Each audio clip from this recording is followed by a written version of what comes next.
Hello everyone, welcome back to my YouTube channel. तो आज मैं लाई हूँ आप सभी के लिए zoology 137 genetics and evolutionary biology का लेक्चर। यहाँ पे हम करने वाले हैं यूनिट वाइज, तो you have to be correct. Unit wise करने वाले हैं। जो केमिस्ट्री चल रहा था ना, और सॉरी फॉर द डिले, क्योंकि मैं क्या कर रही थी आजकल बहुत फंसी हुई थी किसी चैनल से जुड़ने के लिए। जो था वो था, मतलब उसके अलावा मुझे बेस्ट जो लगा वो मेरा खुद का ही लगा। ठीक है, तो यहाँ पे जो है हम जो यूनिट वाइज कर रहे थे आपका केमिस्ट्री का, उसका लेक्चर नंबर 3 से मुझे रिकॉर्ड करना है, तो उसका भी मैं अपलोड कर दूंगी। सॉरी फॉर द डिले, अब बिल्कुल भी यहाँ पे डिले नहीं आएगा। बाकी जो भी चीज़ें यहाँ पे यूनिट वाइज मैं आपको प्रोवाइड करा रही हूँ। ठीक है, एक इंपॉर्टेंट चीज़ मैं आपको बता देती हूँ। देखो, अगर आपको यूनिट वाइज, ठीक है, यानी कि वन शॉट चाहिए, पेडिड प्रमोशन, ठीक है, तो मैं आपको बता रही हूँ। ठीक है, आप कुछ गाली देंगे और कुछ अच्छा भी सोचेंगे यार, क्योंकि मैं अगर मेहनत कर रही हूँ तो। ठीक है, वन शॉट अगर चाहिए आपको 3 शॉट मिलेंगे। ठीक है, 3 शॉट मिलेंगे। उसमें आपके पूरे जितने भी यूनिट है, कम से कम अप्रॉक्स आपके यूनिट होते हैं, हर एक की बात कर रही हूँ मैं, फिजिक्स केमिस्ट्री जो भी है, ठीक है, वो आपको मिलते हैं अप्रॉक्सीमेटली। आपको यूनिट 16 से 17 यूनिट होते हैं, वो मैं आपको 3 शॉट में प्रोवाइड कराऊँगी।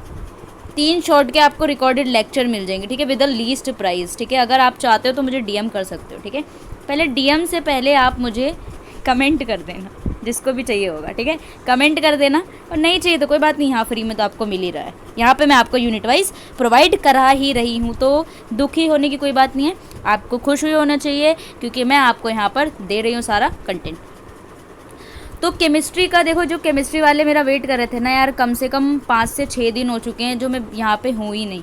तो अब बिल्कुल भी चिंता करने की ज़रूरत नहीं, क्योंकि मैं अब आ गई हूँ दोबारा। ठीक है, तो स्टार्ट कर लेते हैं हम ये वीडियो विदाउट एनी डिले। तो आपको जूलॉजी 137 का मेरा मोटिव है कि यहाँ पे इसका भी मैं आपको सिंपली यानी कि प्रोवाइड करूँ यूनिट 1, यानी एक लेक्चर में प्रोवाइड करूँ, ताकि आप जो है कैसे पढ़ना है किसी को, उस तरीके से आपको बता देना मुझे। बाकी मैं सारी चीज़ें आपको प्रोवाइड करती रहूँगी। ओके, तो स्टार्ट कर लेते हैं, चलिए आ जाइए। तो हम स्टार्ट करते हैं ब्लॉक 1 से। देखो, सबसे पहले तो हम बात कर लेते हैं क्या क्या चीज़ें हैं यहाँ पे आपको पढ़ना चाहिए, आपको पता होना चाहिए। कोई भी कोड आप स्टार्ट कर रहे हो, बुक के नाम से ही आपको पता होना चाहिए। ठीक है, तो इसको बताने से पहले मैं एक चीज़ और बताऊंगी, जो आपने क्लास 12th में पढ़ा था। ठीक है, क्लास 12th में आपने पढ़ा था क्या? मेंडेलियन जेनेटिक्स पढ़ा था ना, यानी कि principal of inheritance, chapter number 5। मुझे इतना भी याद है कि चैप्टर नंबर 5 है। यस, आई थिंक 5th या 6th, हाँ 5th है चैप्टर नंबर, और 6th आपका है मॉलिक्यूलर बेसिस ऑफ इनहेरिटेंस। तो चैप्टर नंबर 5th जो है आपका, जिस प्रिंसिपल ऑफ इनहेरिटेंस, उसके अंदर आपने इनहेरिटेंस के बारे में पढ़ा, हेरिडिटी के बारे में पढ़ा। तो इनहेरिटेंस बेसिकली आपका होता क्या है? इनहेरिटेंस यानी कि इनहेरिट करना, यह आपके डिपेंड करता है हेरिडिटी पे। तो हेरिडिटी क्या होता है? तो इनहेरिटेंस क्या कहते हैं? जिस पे हेरिडिटी बेस करती है, उसमें क्या होता है? आपका इनहेरिटेंस होता है। तो ऐसा प्रोसेस जिसमें कैरेक्टर्स आपके पास किए जाते हैं पेरेंट्स टू प्रोजनी, पेरेंट्स से प्रोजनी में आपके कैरेक्टर्स को इनहेरिट किया जाता है, that process is known as inheritance, right. तो वहाँ पे इनहेरिटेंस आपका आ जाता है। ठीक है ना, अब जेनेटिक्स में आपको क्या क्या चीज़ें पढ़नी है वो आपको दिखाई देंगे। तो आपने सेक्सुअल रिप्रोडक्शन में पढ़ा था कि जब वेरिएशन आते हैं, यानी डिफरेंसेस आते हैं बिटवीन पेरेंट्स एंड प्रोजनी के बीच में, तो उसे सेक्सुअल रिप्रोडक्शन कह लेते हैं। ठीक है, सेक्सुअल रिप्रोडक्शन ऐसा होता है जहाँ पे क्या होता है, प्रोजनी एंड इसके बीच में वेरिएशंस दिखाई देते हैं। ओके, तो चलिए हम यहाँ पे डिस्कस कर लेते हैं। आपका पहले पढ़ना है हेरिडिटी एंड फिनोटाइप। तो हेरिडिटी बेसिकली किस पे बेसिस है? बेसिस है ये आपका, और प्रोसेस आपका इनहेरिटेंस है। इनहेरिटेंस है, और इनहेरिटेंस अभी मैंने आपको बताया ऐसा प्रोसेस जहाँ पे कैरेक्टर पास्ड ऑन किए जाते हैं from the parents to the progeny. Phenotype क्या होता है? आपने सुना होगा फिनोटाइप एंड जीनोटाइप। फिनोटाइप आपके ऐसे कैरेक्टर जो फिजिकली विजिबल हो, फिजिकल कैरेक्टर्स को हम बोलते हैं फिनोटाइप। जैसे कि आपने मेंडेलियन में देखा होगा कि टॉल ट्री है, ठीक है, ड्वार्फ ट्री है, ये आपके फिनोटाइप हो गए। ठीक है, यानी कि हमें पता चल रहा है कि कोई कितना बड़ा है, कोई कितना छोटा है, हमें देखने में पता चल रहा है। ठीक है, appearance, generally appearance, physical appearance, that is phenotype. तो यहाँ पे आप क्या क्या पढ़ोगे? सबसे पहले इंट्रोडक्शन देखोगे, किसका? जेनेटिक्स का। जेनेटिक्स में क्या क्या पढ़ना है आपको? Genetics, what is genetics and genes, genes क्या है, जेनेटिक्स क्या है, फैक्टर्स क्या है, all about in this unit you have to learn. Unit 2 में एक्सटेंशन एंड मॉडिफिकेशन देखो, किसका? मेंडेलियन जेनेटिक्स का। तो मेंडल ने क्या जेनेटिक्स दिया, उसके बाद क्या modification I, that's all about it. ठीक है। यूनिट 3 में आपको लिंकेज पढ़ना है, क्रॉसिंग ओवर, क्रोमोसोम मैपिंग, सारी चीज़ें मैं आपको बताऊंगी। लिंकेज जो है वो आपका कैसे होगा, क्रॉसिंग ओवर कैसे किया जाता है, क्रोमोसोम मैपिंग क्या है, एक्स्ट्रा न्यूक्लियर इनहेरिटेंस क्या है, यूनिट 4।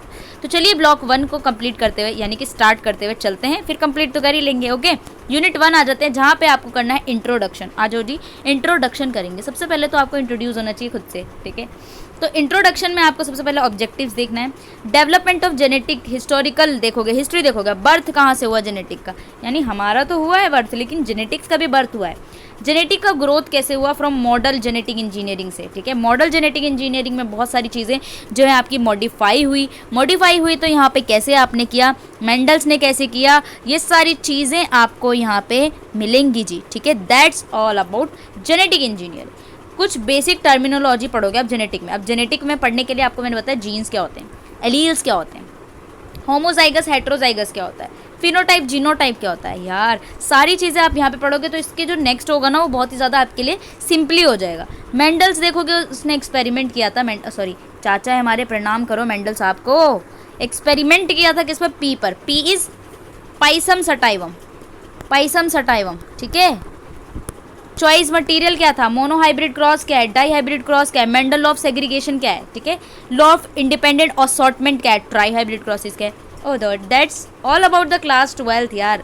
यहाँ पे आपको क्लास 12 का सारा मिलेगा जो आपने क्रोमोसोम्स में, सॉरी किस में पढ़ा था, प्रिंसिपल ऑफ इनहेरिटेंस में पढ़ा था, चैप्टर नंबर 5। अगर आप वो भी देखना चाहते हैं वन शॉट में तो आप सर्च कर सकते हैं, गरिमा गोयल, उन्होंने मैम ने आपका बेसिक बहुत ज़्यादा यानी कि जो नीट वाला सिलेबस है वो करवा दिया। अगर आप वो देख कर आओगे, सारी चीज़ें यहाँ पे पढ़ोगे तो आपको बहुत ही अच्छे से समझ में आएगा। बाकी मैं तो आपको सारी चीज़ें बता ही रही हूँ, ठीक है। चलिए इंट्रोडक्शन पढ़ते हैं। तो मैंने आपको क्या बताया कि जेनेटिक्स आपकी क्या है, स्टडी ऑफ हेरिडिटी, ठीक है। It is an ancient discipline at least 4000 years ago Egypt and other parts of the world में, ठीक है। इंप्रूव किया एनिमल सिलेक्टिव ब्रीडिंग। तो जैसे क्रॉप का, एनिमल का हम ब्रीडिंग से सिलेक्ट कर रहे हैं, आपने पढ़ा होगा इन ब्रीडिंग आउट ब्रीडिंग, पढ़ा है क्या, शायद आपको पहले का समझ में आ रहा हो, यानी कि जब मैं आपको ये सारी चीज़ें बता रही हूँ उस तरीके से आपको ना पहले का कुछ याद आ रहा होगा। जब कुछ चीज़ें जो हम पढ़ चुके होते हैं वो अगर कोई टीचर बता रहा है उसके बाद हमें समझ में बहुत ही मज़ा आता है। तो चलिए देखते हैं यहाँ पे। अब देखो, experience recognise many features of plants and animals आपके जनरेशन से जनरेशन जो होते हैं वो पास होते हैं, ठीक है। होता है बिल्कुल। हेरिडिटी भी क्या है आपका, इनहेरिटेंस भी क्या है, जो आपका पेरेंट से प्रोजेनी में पास कर रहा है। तो डिज़ायरेबल ट्रेट्स होते हैं कुछ जिसके बारे में पता होना चाहिए, जैसे साइज हो गया, स्पीड हो गया, वेट हो गया एनिमल्स का, समटाइम्स कंट्रोलिंग मेटिंग हो गया, that in plants, crop yield हो गया, रेजिस्टेंस हो गया, condition could be combined by cross pollination. Cross pollination आपने पढ़ा होगा, ठीक है। सेल्फ पॉलिनेशन पढ़ा होगा। ये सारी चीज़ें यहाँ पर डिस्कस करेंगे। तो आपको बेसिकली पढ़ना क्या है, पहले हिस्टोरिकल डेवलपमेंट देखोगे, उसके बाद मेंडल के साइंस देखोगे, मेंडल ने कैसे दिया जेनेटिक्स में, फिर आप करेक्टली टर्म को डिफाइन करोगे, gene, allele, locus, genotype, phenotype, dominance, recessiveness, homozygous, heterozygous, test cross, back cross, that's all about the genetics. Mendel breeding experiment देखोगे, explain Mendel law of inheritance and molecular basis of inheritance, right. अब हम development देखेंगे। देखो सबसे पहले जो है ना सिस्टमैटिक स्टडी आई जेनेटिक्स की। आपका आंसर ये बनेगा कि why we look like our parents, हम अपने पेरेंट्स की तरह क्यों दिखते हैं। Why do organism belonging to a group have a action is similarity to each other. First genetic word the person observe like brigades like and the use in the basis of observation improve their strength. Not much important, यहाँ पे कुछ आपको पढ़ने की जरूरत नहीं है, हम बर्थ से पढ़ेंगे, ठीक है। तो मेंडल ने सारी चीज़ें यहाँ पे इमर्ज कर दी थी। मेंडल ने सबसे पहले जो बर्थ किया वो पी प्लांट पे उन्होंने करते हुए कहा है कि किस तरीके से इनहेरिटेंस होता है आपका प्लांट्स में। उसके बाद हम सबसे पहले जो यहाँ डिस्कस करेंगे आपका बर्थ से डिस्कस करेंगे। आपका बर्थ नहीं, किसका बर्थ, जेनेटिक्स का बर्थ। तो मॉडर्न जेनेटिक्स ओरिजिनेट हुई थी ग्रिगर मेंडल्स। तो मेंडल साहब का पूरा नाम क्या, किसी को पता है कि किसी ने कभी ध्यान दिया है, मेंडल मेंडल करके चिल्लाते रहते हो। पहले मैं भी ऐसे करती थी, पर मुझे पता है ग्रिगोर मेंडल उनका नाम है। पेपर एंड टाइटल, ठीक है। एक्सपेरिमेंट इन प्लांट हाइब्रिडाइजेशन, इनका जो एक्सपेरिमेंट था वो प्लांट हाइब्रिडाइजेशन पे था। पब्लिश हुआ था 1866 में, proceed society natural history of in Brno. Mendel ने कैरिड आउट किया investigation of inheritance in a garden pea. Garden pea वो देखते हुए जा रहे थे, यार गार्डन में पी लगा हुआ है, आ जाओ उस पर एक्सपेरिमेंट कर लेते। तो पहले के साइंटिस्ट क्या होते थे, चलते फिरते अपना दिमाग लगाते रहते। आजकल हम दिमाग नहीं लगाते, हम ये सोचते हैं यार कोई हमें मटेरियल प्रोवाइड कर दे, एक शॉट में दे दे हमारा पूरा सिलेबस और हम जाके एग्जाम देकर आ जाए और पास हो जाएं, बस ये चाहते हैं हम, अच्छे नंबर भी आ जाएं, कोई इंपॉर्टेंट क्वेश्चंस दे दे। और वो भी 50 ना दे, हमको सिर्फ 20 दे दे, 15 दे दे, तब तो मज़े ही आ जाए, ठीक है। पर हम क्वेश्चन सिर्फ एक्सपेक्ट करते हैं, ना कि पेपर रिलीज करते, ओके, लीक और ऑल, ठीक है। तो चलिए यहाँ पे उन्होंने क्या देखा, गार्डन पी में देखा, इन्वेस्टिगेशन किया, he perform elaborate plant hybridization experiment किया, पेडिग्री रिकॉर्ड रखा उसका, डेटा ऑब्टेंड किया, उनका basis of principle of inheritance यहाँ से आना स्टार्ट हुआ। तो मेंडल ने सॉरी फॉर दिस मेंडल, उन्होंने हेरिडिटी यूनिट का कॉन्सेप्ट प्रपोज किया। इनके अकॉर्डिंग इन्होंने बोला कि equal number of these unit, जो फैक्टर्स होते हैं वो आपके इनहेरिटेंस होते हैं पेरेंट्स से लेकर कहाँ तक, प्रोजेनी में, ऑफस्प्रिंग में, पेरेंट्स टू ऑफस्प्रिंग में जो आपकी चीज़ें जो इनहेरिट करती है वो आपका फैक्टर है। उसका नाम उन्होंने फैक्टर बोला, नॉट जीन, फैक्टर बोला उन्होंने, ठीक है। किसने, आपके मेंडल साहब ने, ठीक है। First conceptualisation what is now particulate inheritance, characteristic themselves is not inherited but the particle unit factors determine control trait और ट्रांसमिटेड फ्रॉम। तो वही चीज़ें यहाँ पे, सारी चीज़ें पढ़ने की आपको ज़रूरत नहीं है, जो यहाँ पे मैं बताऊंगी बस वही पढ़ के चलना, ठीक है। तो फैक्टर्स बोला इन्होंने, this was beginning of the concept of a gene. तो यहाँ पे ये चीज़ जो थी ना, जीन के कॉन्सेप्ट की बिगिनिंग थी। तो जीन इन्होंने नाम नहीं दिया था, इन्होंने फैक्टर बोला कि फैक्टर आपके जो होंगे पेरेंट्स से ऑफस्प्रिंग में जो होंगे वो इनहेरिट करते हैं। Is the modern term of hereditary unit of particle. तो जीन क्या है, आपका मॉडर्न टर्म है, और ये क्या है, हेरिडिटी यूनिट है। तो जो हेरिडिटरी यूनिट थी एज अ किसके, मेंडल के कॉन्सेप्ट में, वो आपकी थी क्या, फैक्टर्स, लेकिन आपके मॉडर्न टर्म्स में थी जीन। मेंडल ने वर्क किया, ठीक है। कई सारे साइंटिस्ट भी आए यहाँ पे, 3 साइंटिस्ट आए 1900 में। उनका नाम था कार्ल कॉरेंस, ह्यूगो डी वरीस एंड एरिक शेरमार्क। इन्होंने रीडिस्कवरी की इनके, यानी कि इतना बोल के वो चल बसे, अब चल बसे या फिर उन्होंने ये कॉन्सेप्ट छोड़ दिया है, क्योंकि बहुत सारे लोग जो हैं डिमोटिवेट करने आ गए, क्या बता रहा है ये, क्या फालतू बकवास कर रहा है, राइट। तो इन्होंने क्या किया, जब ये 3 साइंटिस्ट आए इनके, तो इन्होंने बोला यार काम तो इसने सही किया है, हम इसकी रीडिस्कवरी करेंगे, ठीक है। They all found Mendel's report, scanning literature, related work, सारी चीज़ें उन्होंने देखा। विलियम बैटसन में उन्होंने, इंग्लिश साइंटिस्ट थे जिन्होंने टर्म्स दिया जेनेटिक्स का। The term was drive from Greek word से आया, जिसका मतलब होता है टू जनरेट। अब many Bateson as the real founder genetic, he was the first, Mendel ने पेपर ने ट्रांसलेट किया था, ठीक है। मेंडल की थ्योरी एप्लीकेबल हुई थी सबसे पहले। अब growth of genetic from Mendel to genetic engineering. अब जेनेटिक्स से जो मेंडल ने जेनेटिक्स दिया था उसके अकॉर्डिंग जेनेटिक इंजीनियर में किस तरीके से ग्रोथ हुई थी उसके बारे में हम डिस्कस करेंगे। Genetic has come a long away and present in mature and dynamic science. Science of genetic was build on the foundation bye Mendel ने दिया था, उसी पर हुआ था। अब देखो यहाँ पे कुछ जेनेटिक टाइम लाइन है, मॉडिफाइड फ्रॉम जनरल, ठीक है। अब देखो मेंडल थे, उन्होंने क्या दिया, पेपर पढ़ा था उन्होंने सोसाइटी फॉर नेचुरल हिस्ट्री के लिए। मेंडल ने उनके पेपर में पब्लिश किया था वन सोसाइटी और नेचुरल हिस्ट्री का। मिस्टर ने यहाँ पे फर्स्ट स्टडी की थी डीएनए पे। डी वरीज एंड कॉरेंस ने क्या की थी, मेंडल्स की डिस्कवरी की थी, यानी कि रीडिस्कवरी की थी इन्होंने, तीनों ने। बोवरी एंड सटन ने, आप पहले भी देखा होगा आपने, सटन एंड बोवरी का नाम सुना होगा, जिन्होंने presence of paired chromosome, homologous pattern यहाँ पे देखा था। बेटसन ने क्या दिया था, साइंस जेनेटिक का नेम दिया था। हार्डी एंड वैनबर्ग ने भी यहाँ पे किया था, तो आपने पढ़ा होगा। हार्डी वैनबर्ग ने यहाँ पे लो दिया था जीनोटिपिक फ्रीक्वेंसी का, जीन फ्रीक्वेंसी आपके एक रैंडम मेटिंग पॉपुलेशन के अंदर। जॉनसन ने क्या दिया था, टर्म दी थी जीन, देखो जॉनसन एंड जीन। गैरेट ने आपका क्या दिया था, बुक दिया था, किस पर, इनबॉर्न एरर और मेटाबॉलिज्म। यहाँ पे कई सारे साइंटिस्ट हैं, बहुत ही ज़्यादा, मिसेल्सन स्टाल, सारी जेनेटिक्स के हैं, ये आपको वैसे भी आगे मिल जाएगा, ठीक है। अब यहाँ पे आपको जो पढ़ना है वो ये पढ़ना है कि कुछ बेसिक जेनेटिक इन्फॉर्मेशन होती है। Before we move discuss Mendel experiment in a pea plant. Pea plant को आप डिटेल में पढ़ने से पहले यहाँ पे जो आप पढ़ के आए थे, ये थोड़ा सा इंट्रो था, किस तरीके से आपके मेंडल्स आए, उन्होंने क्या क्या चीज़ बताई, उसके बाद रीडिस्कवरी किसने करी। फिर जीन, यहाँ पे आपको देखना है कि जीन क्या होता है। तो यू हैव स्टडी किया था आपने हेरिडिटरी यूनिट, तो मेंडल में क्या था, फैक्टर था। लेकिन जीन क्या है आपका, जीन आपका है जो आप मॉडर्न में पढ़ोगे, यानी मॉडर्न बायोलॉजी में पढ़ोगे, दैट इज़ जीन। जीन आपका क्या होता है, यहाँ पे आप देखो कैसे डिफाइन करोगे, genes that govern variation of the same characteristics, ठीक है, that occupy loci on homologous chromosome term as alleles. तो जीन्स क्या होते हैं आपके, जो वेरिएशंस को गवर्न कर देते हैं, लेकिन अगर एक जीन जो होता है एक सेम होमोलोगस क्रोमोसोम्स के पास जो एक पेयर ऑफ होमोलोगस क्रोमोसोम्स होते हैं, one pair of homologous chromosome एक लोकाई पर प्रेजेंट होते हैं, that term is known as alleles. तो एलील्स भी पेयर्स में होते हैं आपके और जीन भी पेयर्स में होते हैं, पर डिफरेंस क्या है कि होमोलोगस पेयर्स होते हैं, होमोलोगस क्रोमोसोम्स प्रेजेंट होते हैं सेम लोकाई पे, तो that is alleles. Genetics use term allele to emphasise that there are two और मोर ऑल्टरनेटिव फॉर्म होते हैं जीन के, जो कि कॉरस्पॉन्डिंग स्पेसिफिक लोकाई पे होते हैं। तो जीन जो क्या है आपके ऑल्टरनेटिव फॉर्म है, सॉरी एलील क्या है आपके ऑल्टरनेटिव फॉर्म है जीन का, जो कि एक स्पेसिफिक लोकाई पे प्रेजेंट होंगे। तो लोकस आर नॉन एज, अब यहाँ पे पॉसिबल वेरिएंट्स होंगे जीन के किसी भी गिवन लोकस पे जिसे हमने एलील कह दिया। एग्जाम्पल के लिए हम लेटर असाइन करेंगे, जैसे कि सिंबल के लिए वी शैल कंसिडर ट्रेट लेंगे, हाइट लेंगे हम पी का। आपको पता है सबसे पहले हाइट ली गई थी पी प्लांट की,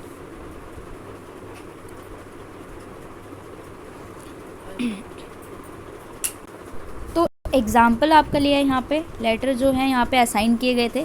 अब देखो जैसे कि height of the P plant का लिया गया था, टॉल लेंगे हम, टी से डिनोट करेंगे टॉल का, ठीक है, यानी अगर आप टॉल प्लांट बोल रहे हो, ठीक है, अगर टॉल है तो उसको हम कैपिटल टी से करेंगे, शॉर्ट है तो स्मॉल टी से कहेंगे। टी एंड टी जो होंगे ना आपके कैपिटल टी और small T, that is allele of the same gene, ठीक है, ये प्रेजेंट करेंगे आपका, रिप्रेजेंट करेंगे T T T T T T, ये आपके क्या होंगे, रिप्रेजेंट करेंगे पेयर्स को, कैपिटल टी एक पेयर होगा स्मॉल टी, एक पेयर होगा आपका कैपिटल टी स्मॉल टी, ठीक है, इस तरीके से।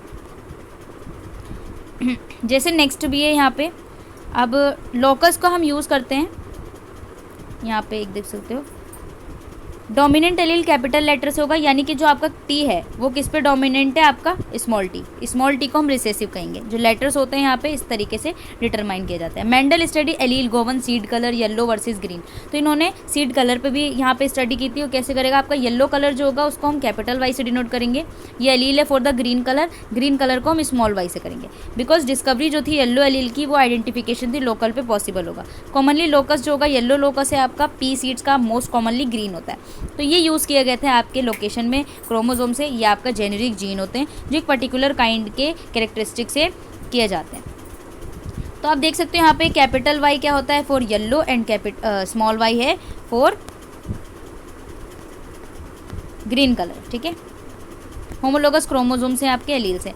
Many genes with chromosomes and differently from the others controlling inheritance one और मोर कैरेक्टरिस्टिक को अगर एक साथ से ज़्यादा कंट्रोल करते हैं। मेंबर ऑफ होमोलोगस पेयर्स आपके होते हैं similar set of allele arrange in the same order. तो होमोलोगस पेयर्स क्या होते हैं आपके, जो सिमिलर सेट ऑफ एलील होंगे और सेम ऑर्डर में क्या होंगे, अरेंज होंगे, ठीक है। अब आपके होमोलोगस एंड हेट्रोजाइगस और होमोजाइगस क्या होते हैं, ये आपके बारे में इसको डिस्कस करना है। होमोजाइगस क्या होता है, if an two identical alleles exist for a given character and hence individual refers as homozygous, यानी कि दो आइडेंटिकल एलील्स होंगे और किसी भी गिवन कैरेक्टर के, जैसे कि आपका एग्जांपल है कैपिटल है स्मॉल है सेम है, ये भी सेम है, तो क्या है आपके होमोजाइगस हैं। If there are two non identical different alleles होंगे गिवन कैरेक्टर्स में, जैसे कि आपका कैपिटल है और स्मॉल है, दैट इज हेट्रोजाइगस। तो अगर आपका capital T and capital T हो रहा है that is homozygous, capital T small T हो रहा है तो ये हेट्रोजाइगस है, ठीक है, दैट इज। देन उसके बाद आपको पढ़ना है फिनोटाइप एंड जीनोटाइप क्या होते हैं। तो फ्रॉम द अबव सेक्शन आपको क्लियर हो गया, एलील जो होंगे ना आपके डोमिनेंट होते हैं और रिसेसिव होते हैं।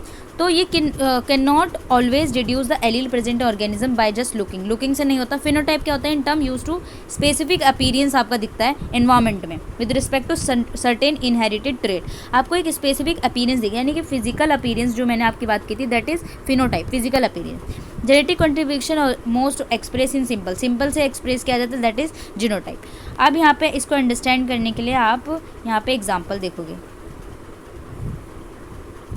Genetic constitution of an individual is refers to a genotype and the expression of these genes is known as phenotype। तो एक्सप्रेशन होगा अगर जीन का, जीन आप एक्सप्रेस करो कि कितना टॉल है, ठीक है, कितना टॉल है, तो ये आपका क्या होगा एक्सप्रेशन, ये आपका फेनोटाइप है। जेनेटिक कॉन्स्टिट्यूशन होगा किसी भी आपका इंडिविजुअल का, दैट इज जीनोटाइप। जैसे कि यहाँ पे phenotype should be use in broadcast possible sense. Phenotype commonly refers visible character, जो आपको दिखाई दे, जैसे साइज है, शेप है, कलर है, ठीक है, हाइट है, वेट है, लेंथ, लिम्स ही है। But other less obvious characters also comprise the phenotype. Behaviour trait, ये हो गया, पोस्टर हो गया, स्माइल हो गया, फिजियोलॉजी, हार्ट रेट, ये सारी चीज़ें आपकी, ठीक है। इनफैक्ट आपका ऑर्गेनिज्म जो होगा ना, मेज़र होगा फिनोटाइप से, फिनोटाइपिक कैरेक्टर से ही मेज़र किया जाता है। यहाँ पे आपको क्या करना है, फिनोटाइप, जीनोटाइप, होमोजाइगस, ये सारी चीज़ें लिखना है कि फिनोटाइप क्या है, जीनोटाइप क्या है, होमोजाइगस क्या है, हेट्रोजाइगस क्या है। तो देखो ये capital R small R, that is heterozygous. ये आपका क्या है, होमोजाइगस, ये आपका हेट्रोजाइगस। टॉल क्या है आपका, फिनोटाइप, टॉल दिख रहा है तो फिनोटाइप, ये आपका क्या है, होमोजाइगस, ठीक है। Capital Y small I, heterozygous, ये क्या होगा, होमोजाइगस। टर्मिनल फ्लावर है, ये फिनोटाइप है। दूसरी चीज़ आपकी क्या, होमोजाइगस हो गई, ठीक है। इस तरीके से ऐसे होगा आपका। अब यहाँ पे आपको देखना है जीन क्या है, फिनोटाइप क्या है, क्रोमोसोम्स क्या है और हेट्रोजाइगस क्या है। इसको आप देख लेना, इनहेरिटेंस आपके जीन्स में। आप देखो सबसे पहले यहाँ पे इस आपको सॉल्व कर लेना है। उसके बाद आप देखोगे मेंडल्स का क्लासिकल एक्सपेरिमेंट देखना है, पी प्लांट। अब मेंडल ने स्टडी की, उन्होंने कितना ही एग्जाम्पल देता, आउटस्टैंडिंग एग्जाम्पल देता है, गुड साइंटिस्ट टेक्निक था, साइंटिफिक टेक्निक था। इनकी ही वजह से आगे सारी टेक्निक जो है वो जनरेट की गई थी। तो जेनेटिक्स को देने वाले फादर ऑफ द जेनेटिक्स आपके ग्रिगोर मेंडल हैं। He choose research material well suited for the study of problem at hand design experiment, collect large amount of data इन्होंने यूज़ किया, मैथमेटिकली एनालिसिस भी दिया था इन्होंने। तो क्या हुआ था, इनका थोड़ा सा लिमिटेशन आ गई थी कि बायो में जो है मैथ्स वाले, यानी बायो के स्टूडेंट जो होते हैं मैथ्स में कमज़ोर होते हैं। तो इन्होंने क्या किया, मैथमेटिकली एनालिसिस दे दी कुछ, जिससे क्या हुआ, कुछ साइंटिस्ट ने एग्री नहीं किया क्योंकि वो कमज़ोर थे मैथ में। चॉइस ऑफ द मटेरियल में थोड़ा सा ये बता देती हूँ कि आपका एक्सपेरिमेंट जो था, इन्होंने आर्टिफिशियल पॉलिनेशन करके देखा था। तो जो गार्डन पी था उसमें कई सारे पेयर्स थे। सबसे पहले मैं बता देती हूँ, 7 पेयर्स उन्होंने यूज़ किए थे, ठीक है, 7 पेयर्स जो कॉन्ट्रास्टिंग ट्रेट थे। 7 पेयर्स के बारे में भी हम देखेंगे। अब इन्होंने पी प्लांट लिया ही क्यों, क्या चॉइस है, इन्होंने क्या लिया, क्योंकि यहाँ पे इनका लार्ज सैम्पलिंग साइज था और ये ग्रेटर सैम्पलिंग साइज होते थे, ट्रू ब्रीडिंग होते थे, having undergo continuous self pollination, similar results दिखाते थे। So that's the characteristics of the choice of the material. तो बिफोर मेंडल सेवरल इन्वेस्टिगेटर्स ने क्या किया, रिसर्च किया यहाँ पे इन प्रिंसिपल ऑफ इनहेरिटेंस को, लेकिन सब जो थे उनका कोई भी मीनिंगफुल नहीं था, यानी कि मीनिंगफुल कंक्लूजन था ही नहीं किसी का। यानी कि इनहेरिटेंस के बारे में सबसे पहले सारे साइंटिस्ट जो है वो आ चुके थे सर्च के बारे में, ठीक है। तो the garden pea Mendel work है, सेवरल सुटेबल फीचर्स मिले इनको, वर प्लांट वर चीप। अब देखो यहाँ पे कुछ कैरेक्टरिस्टिक थे जो आपका चॉइस ऑफ द मटेरियल है, यानी कि कुछ तो कैरेक्टरिस्टिक होगा जिसकी वजह से मेंडल ने पी प्लांट को ही चूज़ किया। तो the garden P which Mendel work several suitable features, तो वो फीचर कौन कौन से थे, वर प्लांट्स वर चीप, ये चीप थे, इजी ऑप्टेन थे, रिक्वायर्ड लिटिल स्पेस चाहिए होता है, शॉर्टर जनरेशन टाइम होता है, मैनी ऑफस्प्रिंग, एक टाइम में कई सारे ऑफस्प्रिंग दे देते थे।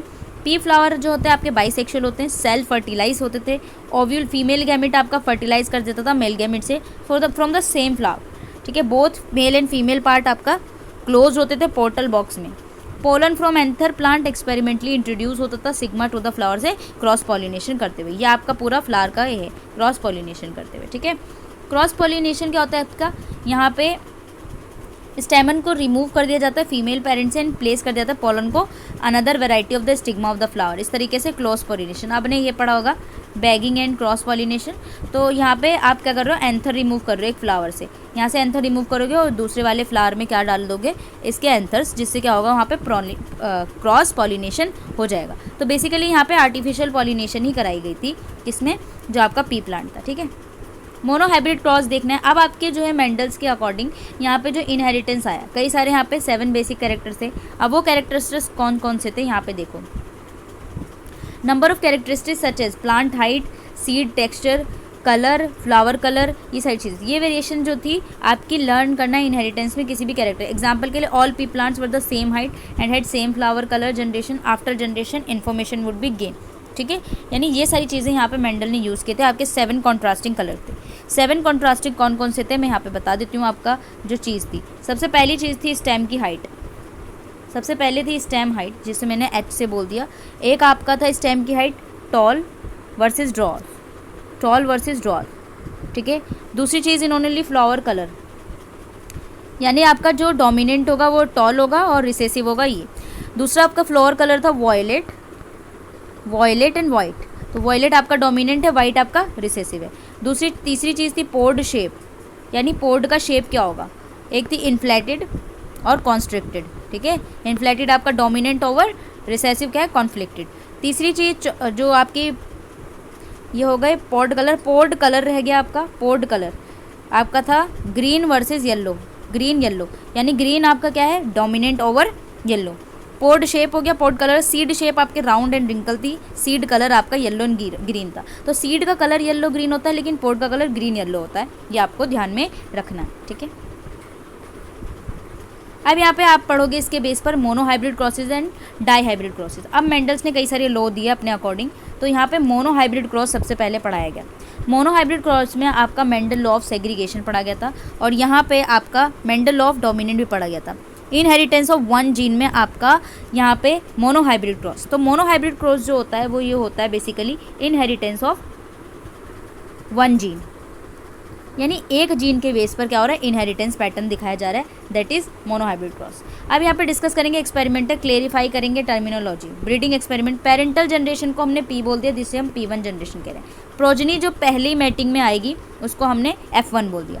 सब्सिक्वेंट जो उसके बाद आएगी F2, F3, F4 जनरेशन, ऐसे तरीके से होगा। तो आपका सबसे पहले मेंडल का एक्सपेरिमेंट एंड रिजल्ट देखेंगे। आपके 7 कैरेक्टरिस्टिक्स थे, ये देखो यहाँ पे दिया, ये देखो ये आपका टेबल है, देखो 7 कैरेक्टरिस्टिक जो मैंने बताई, दैट इज़ ये। तो आपका था हाइट क्या था, टॉल वर्सेस ड्वार्फ। टॉल आपका क्या है, डोमिनेंट है, और ये आपका रिसेसिव है। सीड शेप भी मैंने बताया round and wrinkle. Seed colour भी बताया येलो ग्रीन। फ्लावर कलर है आपका रेड वाइट, ठीक है। और यहाँ पे फ्लावर पोजीशन है एक्सियल टर्मिनल। पॉड कलर है green yellow, and pod shape है इन्फ्लेटेड एंड कॉन्स्ट्रिक्टेड, ठीक है। मेंडल के एक्सपेरिमेंट एंड रिजल्ट देखना है आपको। यहाँ पे देखो, जब आपने यहाँ पे हम करना है, यहाँ पे क्रॉसिंग करनी है TT एंड TNT। ये आप क्या कर रहे हो, पहले वाले जनरेशन में कर रहे हो, ठीक है।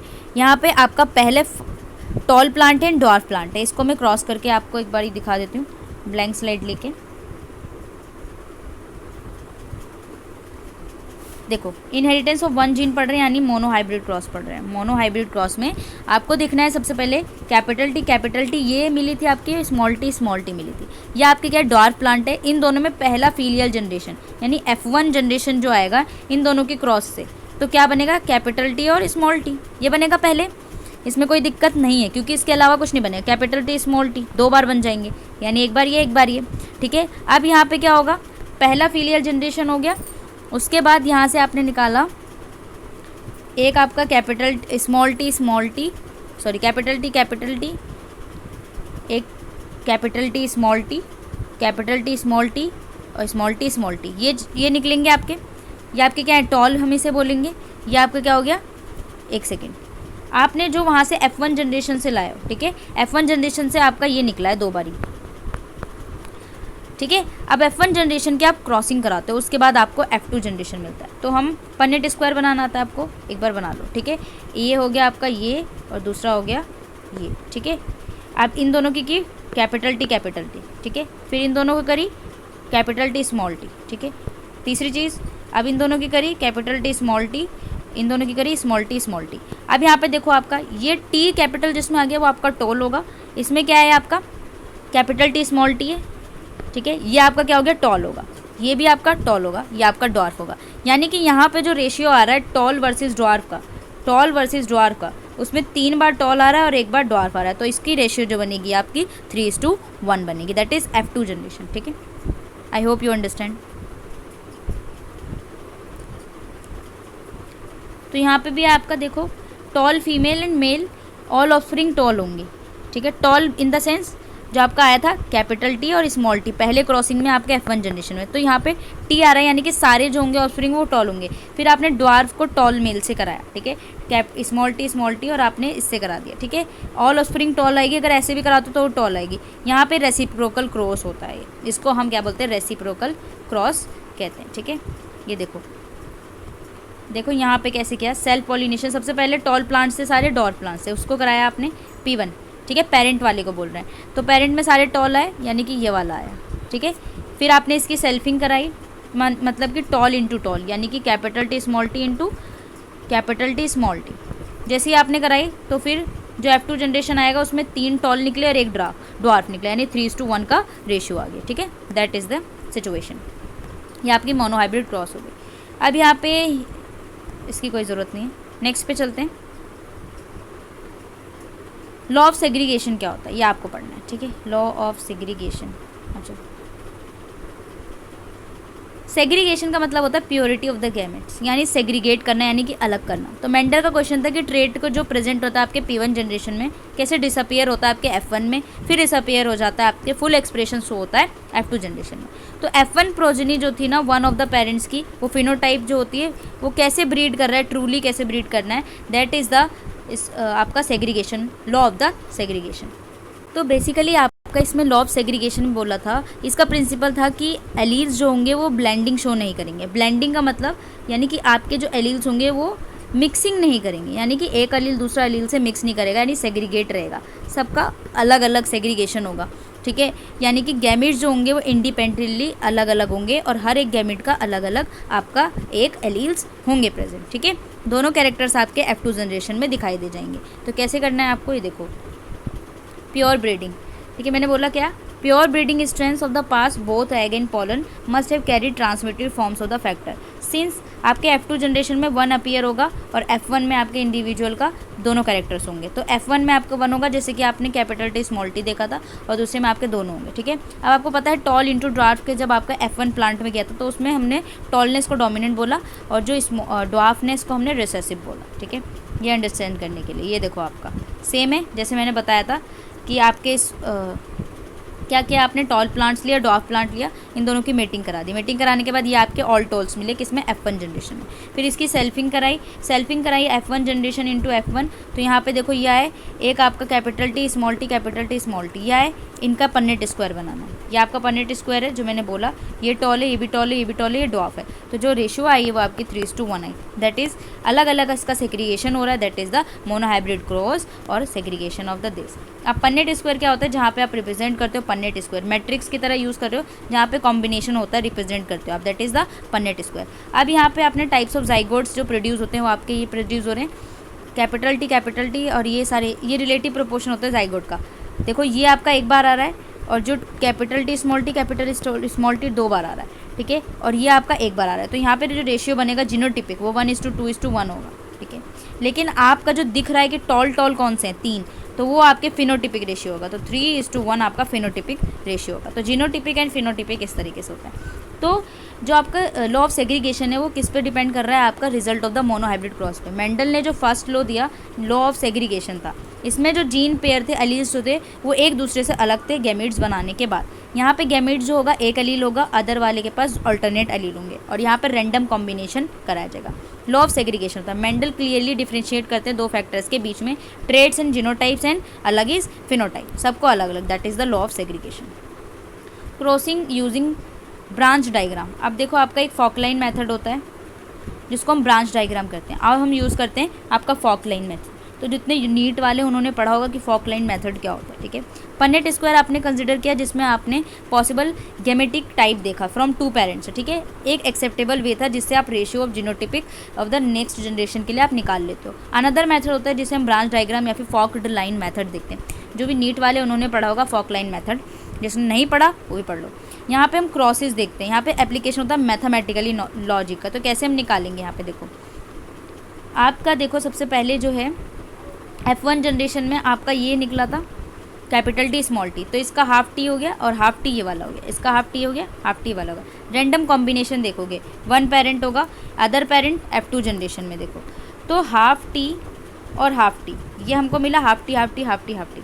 अब हाफ टी में से हाफ ये वाला टी था और हाफ ये वाला टी था। तो हाफ जो था उसमें से आपका क्या था, एक कैपिटल से करोगे क्रॉस, एक इससे करोगे क्रॉस, ठीक है। दूसरा यहाँ पे भी सेम करोगे, एक कैपिटल से और एक स्मॉल से। तो जैसे ही आप यहाँ पे क्रॉस करोगे तो इसका 1/4 कैपिटल टी कैपिटल हो जाएगा। देखो यहाँ पे किया तो ये आपका क्या बन गया, हाफ और हाफ, ठीक है, यानी 1/4। तो 1/4 और 2 बार कैपिटल टी है, कैपिटल टी कैपिटल टी, फिर इससे करो हाफ ऑफ 1/4 और एक कैपिटल टी एक स्मॉल टी, ठीक है। फिर इससे करो एक बार हाफ 1/4 एक इस कैपिटल टी एक स्मॉल टी, इससे करो तो 1/4 स्मॉल टी। ये आपका फॉकलाइन मेथड होता है।